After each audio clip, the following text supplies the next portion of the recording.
24 horas con María Gracia Costa y Valery Villalba. Aquí empezamos. La salida de la exministra correísta María de los Ángeles Duarte de la Embajada de Argentina en Quito y su posterior fuga del país habría sido una operación orquestada desde Venezuela. Así lo señaló el canciller Juan Carlos Holguín. Belén Marizalde tiene los detalles.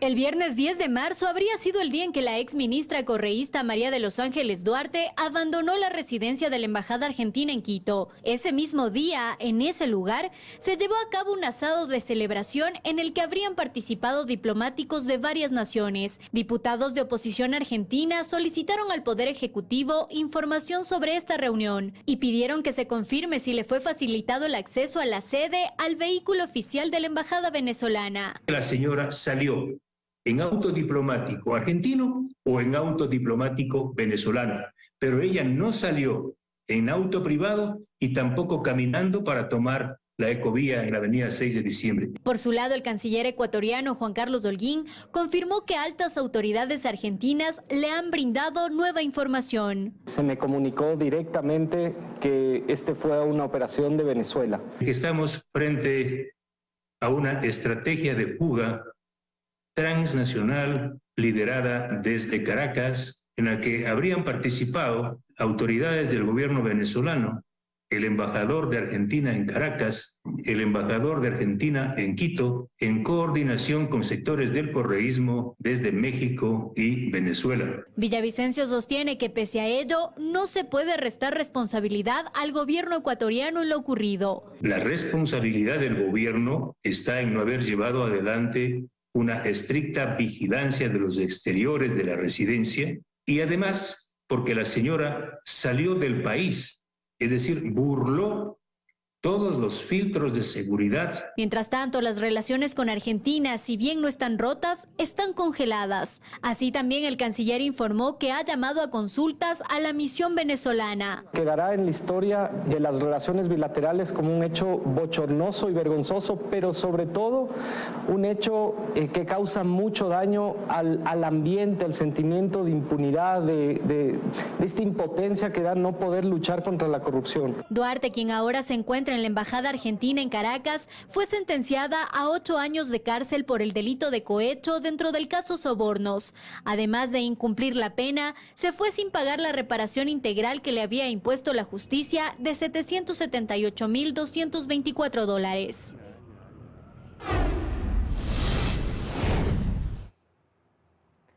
Ya se recogen las firmas para la solicitud de juicio político contra el presidente Lasso. Los bloques de UNES y PSC esperan presentarla en las próximas horas. Andrea Samaniego nos tiene más detalles. Gracias, ¿cómo están? Muy buenas tardes. Así es, de hecho lo que aquí han mencionado es que están nada más puliendo este texto que ya se encuentra listo y que esperan presentarlo hoy en horas de la tarde. Es una solicitud de juicio político en contra del presidente de la República, Guillermo Lasso, que tiene 25 pruebas en su contra y es por el numeral 2 del artículo 129 de la Constitución de la República. Aquí algunos legisladores dicen que este documento ya se ha filtrado y entre ellos los asambleístas de Pachacutic dicen y califican este documento ya como un mamotreto y por el cual mencionan no van a dar sus firmas de respaldo. Nosotros les hemos preparado el siguiente video, veamos. Que está todo listo y en última revisión. Los interesados por llevar a juicio político a Guillermo Lasso sostienen que esta petición ya tiene 25 pruebas en su contra. De toda la serie de pruebas que recabó la comisión, de todas aquellas que se han hecho públicas en estos días en nuevas investigaciones. Entre las pruebas que están incluidas es efectivamente el tema de la superintendencia de compañías que se levantó la reserva ayer, la bitácora, pero a mí me parece que no hay que perder el foco del informe de León de Troya, que es el informe, digamos, más contundente en todo el contenido. Sin embargo, antes de que se haga público este documento, se habría filtrado entre los asambleístas. Nosotros revisamos antes, porque eso se les filtra. Es un mamotreto y eso no les va a pasar en la Corte Constitucional. Lamentablemente, eso huele a acuerdo. Desde el oficialismo consideran que no hay causal. Los casos de omisión por comisión no son delitos de la administración pública. Ya se los han dicho juristas, se lo han dicho asambleístas, se los han dicho varios elementos constitucionalistas de que esos no son elementos que puedan ser probatorios para establecer una supuesta falsa o omisión del presidente de la República sobre el cometimiento de un delito.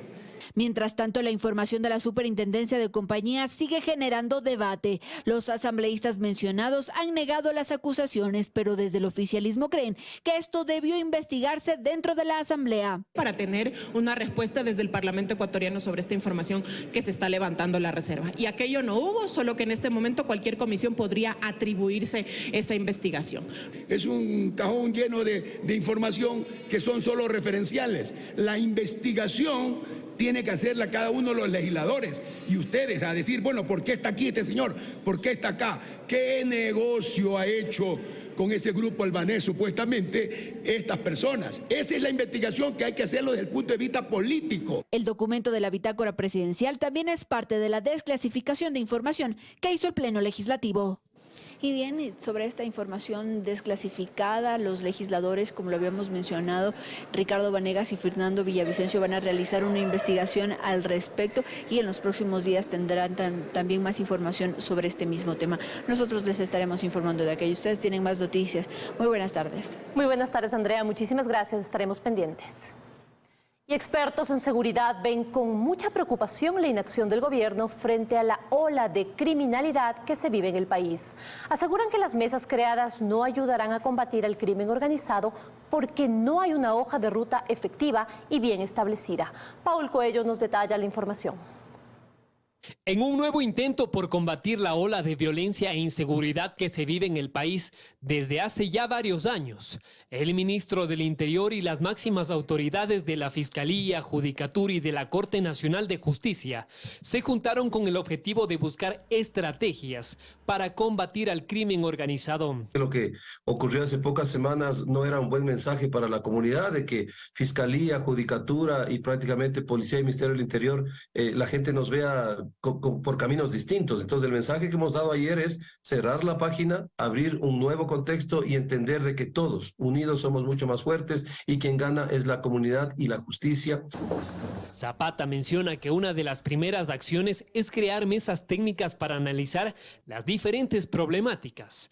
Por ejemplo, se creará una mesa de presupuesto, otra que la llaman operativa y una última de coordinación, donde estarán presentes representantes de todos los poderes del Estado. Generamos las mesas y hemos puesto delegados por cada ministerio, que son los delegados operativos.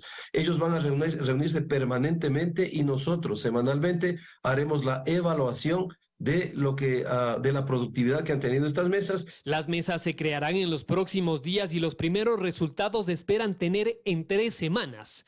Pero para algunos expertos estas acciones siguen siendo paños de agua tibia que no resolverán en nada los problemas, puesto que no se ve un plan efectivo a largo plazo, ni tampoco acciones concretas que puedan brindar esperanza. Lastimosamente, después de 2 años, desconocemos cuáles son las políticas, desconocemos el plan, desconocemos las acciones. Como tú dices, hacemos muchos operativos, ¿no es cierto? Capturamos gente, capturamos droga, pero al final los resultados no acompañan. Estamos con una de las ciudades más violentas del mundo en el ranking de las primeras 50. Durante este tiempo, lo que ha hecho el gobierno y la institución policial, por ejemplo, es actuar en base a los casos que se vuelven mediáticos en territorio y a través de eso decretar estados de excepción o, a su vez, ejecutar operativos temporales, dice otro experto. Pero este tema se ha ido de las manos, ¿no? Se ha ido de las manos y nosotros tenemos que estar conscientes que este problema hay que tratarse ya de una forma profesional, no de la forma de comités de crisis como se lo ha venido manejando y que son reuniones y que no han llegado a un feliz término. Resaltan que actualmente estamos atravesando nuevos delitos que han migrado de otros países como la extorsión, sicariato, secuestros y vacunas, y que las soluciones estarían en realizar controles estrictos migratorios, fortalecer a los uniformados policiales y brindarles garantías jurídicas para que no tengan miedo en actuar, además de otros temas. En Mocache, provincia de Los Ríos, la policía aprendió a 3 individuos que habrían participado en el atentado a la unidad de policía comunitaria del sector.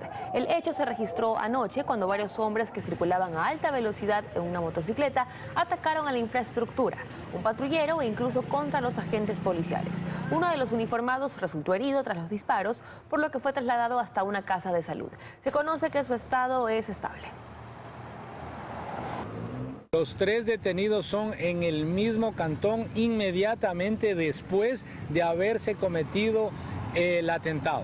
2 de los 3 aprehendidos tienen antecedentes penales. Por supuesto, está dispuesto ya un nuevo contingente a partir de la noche de ayer y obviamente pues estamos activados los 3 ejes para cualquier novedad que se pueda suscitar en Mocache o en cualquier circunscripción territorial de acá de la provincia de Los Ríos.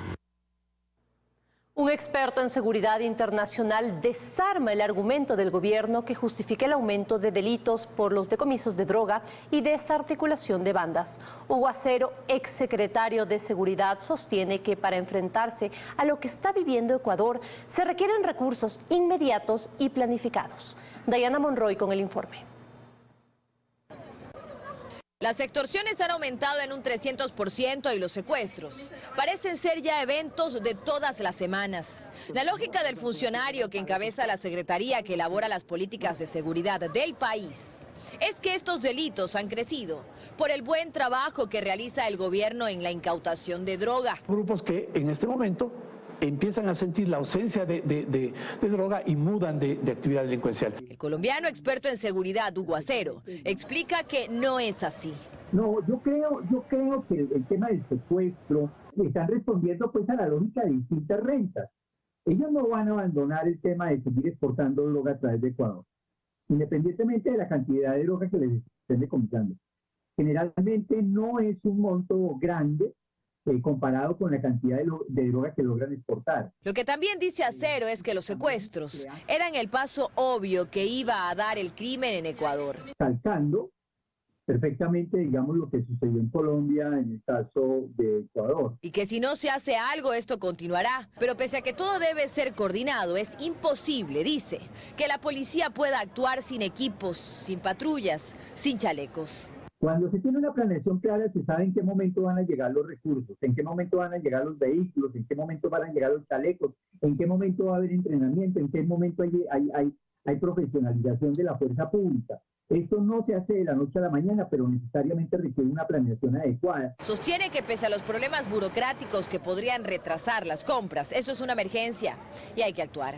Y los ciudadanos tampoco se pueden quedar quietos y exigir del Estado, la seguridad que debe brindar el Estado. Yo recuerdo las grandes manifestaciones que organizaba País Libre en las distintas ciudades exigiendo que las autoridades hicieran algo frente al secuestro, por ejemplo. El secretario de Seguridad, Diego Ordóñez, no pudo contestar cuándo llegarán los vehículos, chalecos, cascos, uniformes y cuándo se repararán las UPC para la Policía Nacional. Lo que dijo es que están trabajando en eso. Comenzaron hace un año. Recientes decisiones judiciales que han jugado en favor de presuntos delincuentes ponen en entredicho la falta de coordinación entre jueces, fiscales y policías. Entre estas 3 instituciones han surgido impases por los procesos que se efectúan tras las detenciones. Carlos Acoto nos cuenta más en la siguiente nota.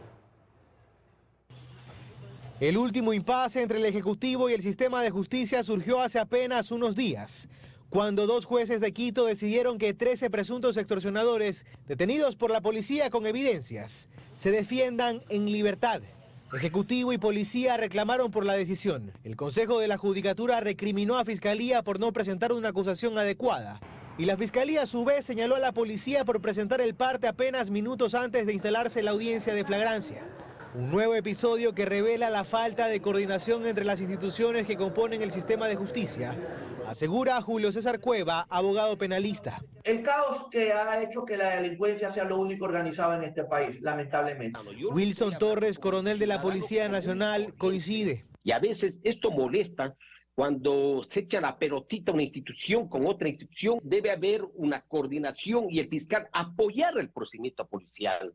Porque el fiscal es el que formula los cargos ante el juez, no es el policía.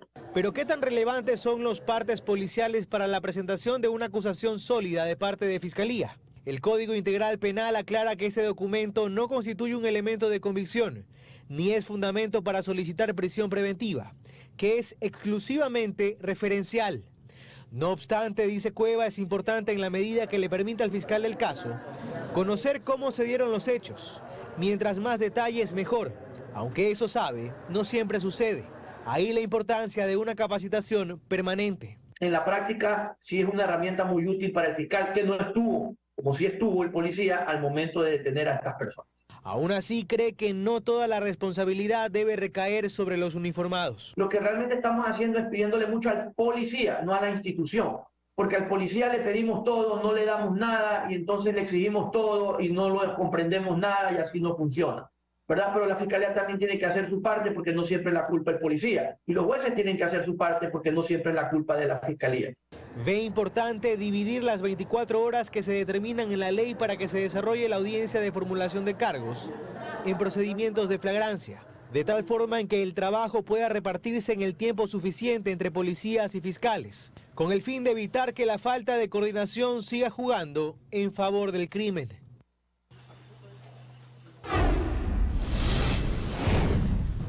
Con el objetivo de inaugurar el primer centro violeta del país, el presidente de la República está en la provincia de Esmeraldas. Gregory Rosero se encuentra en el Centro de Atención Ciudadana de Esmeraldas y nos ofrece los detalles. Hola Gregory, muy buenas tardes. Por favor, adelante, cuéntanos. ¿Qué tal, compañeros en estudios? Buenas tardes. Así es, el primer mandatario de la República ha venido hasta la provincia de Esmeraldas para inaugurar el primer centro violeta del país, acá en la ciudad de Esmeraldas. Este centro violeta permitirá poder ayudar a las víctimas de violencia, pero también a los jóvenes, niños y adolescentes que sean víctimas de la misma. En este escenario se encontró el primer mandatario acompañado por la ministra de la Mujer, Paola Flores, y el gobernador de la provincia, el señor Frickson Erazo. Escuchemos las primeras palabras del señor presidente de la República. Dije que la lucha en contra de este tipo de violencia y además el impulsar la igualdad de género es un asunto que debe ser abordado desde las más altas esferas del gobierno. Ya no es el momento de hablar de cifras, sino de actuar con más firmeza para poder resolver juntos esta lacra social. Así lo estamos haciendo con varias acciones, entre ellas la apertura de estos espacios que brindan atención rápida y efectiva a las víctimas. Y bien, cumpliendo con su agenda, esta es la primera actividad que realizó el primer mandatario. Posterior a ello, se ha trasladado hasta las oficinas de Flopec, donde se tratarán temas de seguridad a puertas cerradas con las autoridades locales. Hasta aquí la información, amigos. Ustedes continúan con más en estudios. Una buena tarde. 24 horas. Se retransmite en Quito por EXA 92.5 FM. Una radio de la cadena Democracia. Radio La Red 102.1 y Sucesos 101.7 FM. RTP Radio 96.5 FM en Guayas y Santa Elena. 98.7 FM en El Oro. Forever Music 92.5 FM en Guayas y Santa Elena. Y la 100.1 FM en Cuenca.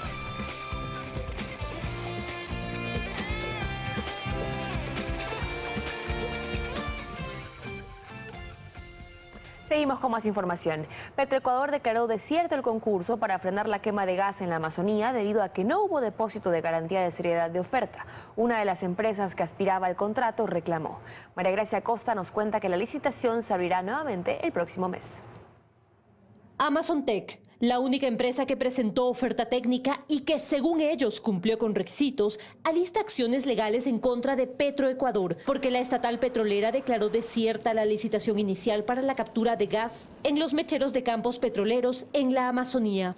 Hacemos este pronunciamiento confiados de que hará justicia. Tristemente, se ha esperado mucho tiempo para esto. Aquí se actúa por acción y por omisión, ¿sí? Y el consorcio y Amazontec está dispuesto a irse hasta las últimas consecuencias legales en el país y tomar las acciones correspondientes donde sea necesario. Sin embargo, explicó el ministro Santos, la licitación salió con fallas, pues la oferta debe presentarse con garantía de seriedad de ofertas. Tienen derecho a reclamar, por supuesto que ese es su derecho, pero se va inmediatamente a volver abrir el concurso. Además, el concurso no tuvo aprobación del directorio de Petroecuador y tampoco asignación presupuestaria. Y ahora, para cuidar los recursos del país, la licitación saldría nuevamente en el mes de abril. Se invita entonces a que participe otra vez la empresa Amazon Tech, que hoy busca iniciar acciones legales contra Petroecuador y contra el país. Pese a esto, el ministro Santos confirmó que continúa el apagado de los mecheros de la Amazonía. Ya se han apagado 40 pozos de 400, dando cumplimiento a una sentencia de la Corte Provincial de Sucumbíos. Se afectará la producción. Mientras ninguna empresa se haga cargo del aprovechamiento del gas asociado de estos mecheros, los pozos poco productivos deben cerrarse, lo que significa que centenares de barriles de crudo quedarán bajo tierra, y esto representa una afectación en la producción. Una gabarra que llevaba varios vehículos pesados a bordo se viró en el muelle de la fragata al sur de Guayaquil. De manera preliminar se ha informado que el accidente fue causado por una mala distribución de la carga. Alex Vargas informa. Como ustedes pueden apreciar, el sobrepeso de 4 volquetas provocó que se vire esta estructura metálica. Y noten ustedes, y al menos en este sector que es conocido, donde muchos transportan mercadería para distintas camaroneras que van a otros puntos de esta zona de Camarones. Noten ustedes si estamos frente a la Trinitaria y está la gente al menos alarmada, y llegó también personal de rescate del cuerpo de bomberos para atender alguna emergencia, pero según el reporte no hay personas heridas.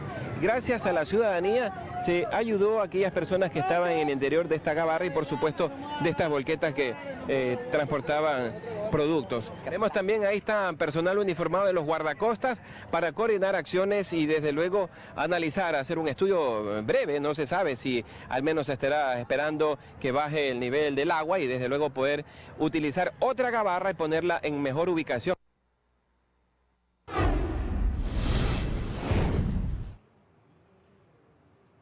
Existe incertidumbre respecto a la reanudación del campeonato ecuatoriano de fútbol. El máximo dirigente de la Liga Pro advierte una nueva suspensión del campeonato mientras no se resuelvan los temas de transmisión de los partidos.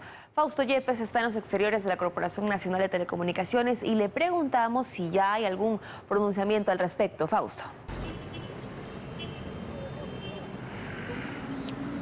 Sí, gracias. Hola, ¿qué tal, amigos? Buenas tardes. Silencio en la Corporación Nacional de Telecomunicaciones frente a la firma o no del contrato con la empresa Star Plus de Disney para la transmisión de los partidos del Campeonato Ecuatoriano de Fútbol. Los dirigentes de algunos clubes han dicho a inicios de esta semana en declaraciones públicas que ya había habido un acuerdo, que se les había informado que hubo un acuerdo entre CNT y Gol TV que mantenían un litigio y con ello se podía dar paso a la firma de este contrato entre CNT y Star Plus. No obstante, se sabe que hay resistencia a firmar este contrato por parte de la empresa debido a las condiciones aparentemente no favorables en cuanto al tema económico de este contrato. Eso sí, dependerá que se reanude el Campeonato Nacional de Fútbol. Y quien sí ha hablado, aunque poco claro, pero entre líneas, a través de un comunicado en su cuenta de Twitter, es el presidente de la Liga Pro, Miguel Ángel Loor, quien ha dicho entre parte de este comunicado: estar sin jugar 1 o 2 semanas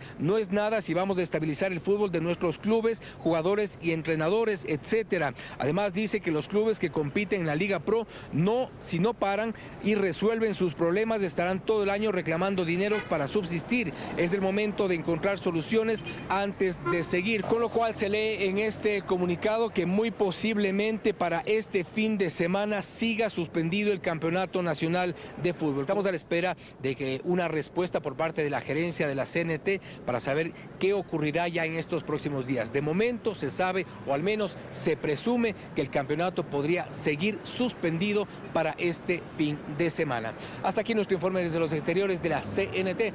Seguimos con ustedes y más en los estudios, amigos. Una buena tarde para todos. De igual manera, Fausto, muchísimas gracias por la información. Y las auditorías para oficializar el cobro de impuestos a las empresas de apuestas deportivas que estaban evadiéndolo podrían durar entre 6 meses a 1 año. El director del SRI, Francisco Briones, explicó que luego de este proceso podrían venir las multas contra estas marcas identificadas. Pese al anuncio del Servicio de Rentas Internas de cobrar impuestos a 16 marcas de pronósticos deportivos, el SRI encuentra limitaciones para el futuro. El negocio ha avanzado tanto en el mundo que en países como España, estas páginas online deberán avisar a cada hora las pérdidas producidas. En Ecuador, apenas continúa la auditoría para intentar identificar si sus ingresos corresponden a sus declaraciones, que algunas ni siquiera reportan. Pese al anuncio, el director del Servicio de Rentas Internas reconoce que concretar el cobro de impuestos tomará tiempo. Quizás nos hemos acostumbrado a no observar el debido proceso y por eso es que ciertas personas piensan que solamente es coger, soplar y hacer botella sin observar la ley y sin observar el debido proceso.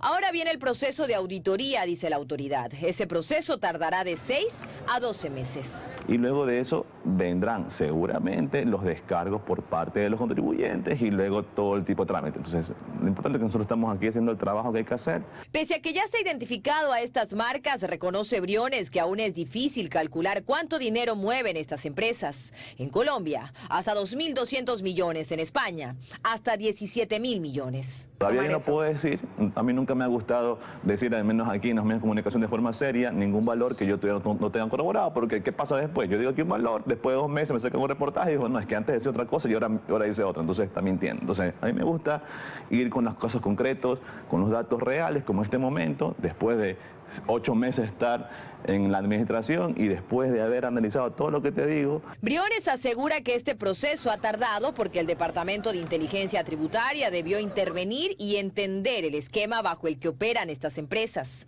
identificar a las personas que estaban detrás, realizar una estrategia y analizar los riesgos. También se espera crear nueva normativa para que las empresas paguen impuestos o lo que deberían, que están trabajando en ellos, dice, y una vez más, que tomará tiempo. El próximo lunes volverá a operar la aerovía en Guayaquil tras 2 semanas de paralización por mantenimiento. Su rentabilidad sigue siendo baja, pues diariamente transporta a 8.000 ciudadanos de los 40.000 proyectados. Luisa María Heredia informa que hay una demanda en arbitraje que fue presentada por el consorcio al que se le adjudicó el contrato. Lleva más de una semana así, paralizada. El lunes 6 de marzo la aerovía suspendió sus operaciones. Pero ¿qué es una suspensión temporal? Aclara Camilo Ruiz, administrador del sistema. Esta es la segunda semana del mantenimiento anual que corresponde al año 2023. La primera semana fue la semana anterior. Se trabajó en la avenida Quito, en el trabajo de acortamiento y empalme de cable del tramo 1. Esta semana se tenía programado y se está cumpliendo a tiempo el trabajo de mantenimiento en el tramo del río. El mantenimiento anual se realiza junto a técnicos extranjeros especializados. El costo, en su totalidad, es cubierto por el operador, puntualiza Ruiz. Los trabajos culminarán este 19 de marzo. El día lunes próximo se comenzará a trabajar nuevamente en el servicio de transporte. Aunque con la misma falta de rentabilidad. Bueno, el tema de los usuarios, tenemos una demanda de 8.000 a 9.000 pasajeros por día. Cuando se proyectaba trasladar a 40.000 personas diariamente entre Guayaquil y Durán, lo que significaría un ingreso de $28.000 diarios que por ahora no hay. En diciembre pasado se conoció que el consorcio aerosuspendido Guayaquil, conformado por las empresas Poma SAS de Francia y la panameña Sofratesa, demandó al municipio de Guayaquil por presuntos incumplimientos en el contrato, pues la alcaldía no impulsó el uso del servicio que debía articularse con otros sistemas de transporte en la ciudad. La controversia está en proceso de un arbitraje internacional ante la Cámara de Comercio Internacional con sede en Madrid. El consorcio ha solicitado una indemnización de $20 millones, que es el 15% de lo invertido, la terminación del contrato adjudicado hace 7 años. El monto bordea los $135 millones. La inversión municipal fue de 114 millones provenientes de un crédito otorgado por la Agencia Francesa de Desarrollo. La ciudadanía lo entiende como un sistema que sirve para el ocio y para el turismo, pero no como un sistema de transporte masivo, que fue la premisa con la cual lo construyeron. Ruiz, por su parte, destaca el beneficio social. Pues los 8.000, 9.000 pasajeros diarios tienen una transferencia de bienestar en términos de ahorro de tiempo que justifican la inversión pública. Como otro dato importante, se cita que la aerovía ha movilizado a más de 6 millones de usuarios con un ahorro estimado de emisiones de carbono de alrededor de 10.000 toneladas, lo que sería su valor medioambiental. La aerovía debe seguir funcionando ya con una visión turística. Ese es su principal potencial y ahí debe enfocarse la nueva administración. Y es que en caso de que finalice el contrato con el consorcio, el servicio de la aerovía deberá ser asumido por la municipalidad, al menos hasta que se designe un nuevo operador. El alcalde electo Aquiles Álvarez ya ha dicho públicamente que la aerovía, al estar ya operativa, debe ser incluida en el plan de tarea multimodal que su administración ejecutará y que se buscará la manera de hacer que la gente la quiera usar. Hacemos una nueva pausa en la información, pero enseguida les contaremos que hay vacunas suficientes para el COVID-19, pero la gente no acude a los centros para aplicárselas. Además, Rusia, China e Irán.